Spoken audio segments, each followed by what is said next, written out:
Hey guys, how's it going? I want to quickly discuss about Antoine Lavoisier, the guy who discovered oxygen along with Joseph Priestley. Antoine Lavoisier, he was French. And earlier, Joseph Priestley, who was British, had already discovered oxygen, but he hadn't named it yet. Okay? So he burnt mercuric oxide, and then he realized that liquid metal mercury separated, and then there's a nice little gas that came that helped other things burn really good because now we all know that it was oxygen, but at the time he didn't know that it was oxygen, but he realized that it helped other stuff burn. Okay, so that's as far as he had gotten. But then Antoine Lavoisier, he came, he did further experiments, and then he just realized that it was oxygen, and he named it.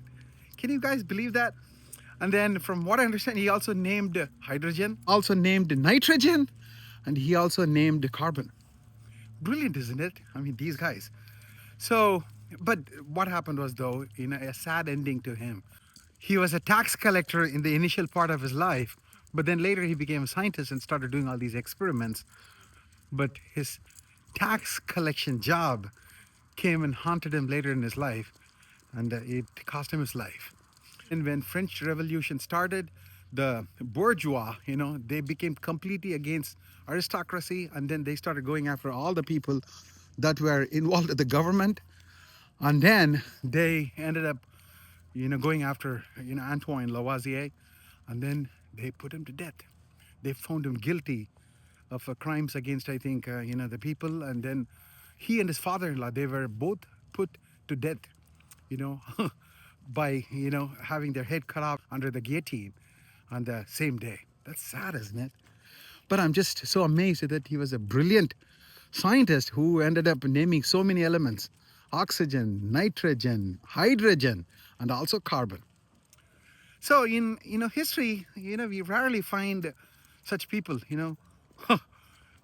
people who are politicians and also end up as a great scientist, like Benjamin Franklin. He was one of the founding fathers of the United States, a brilliant scientist, along with being a politician. But Antoine Lavoisier, he was not a politician, but he was just a tax collector in his former, part of the life.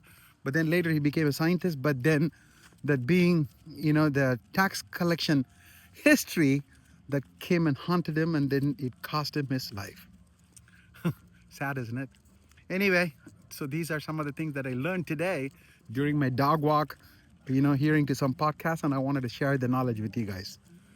Talk to you later in my next post, guys. Okay, goodbye.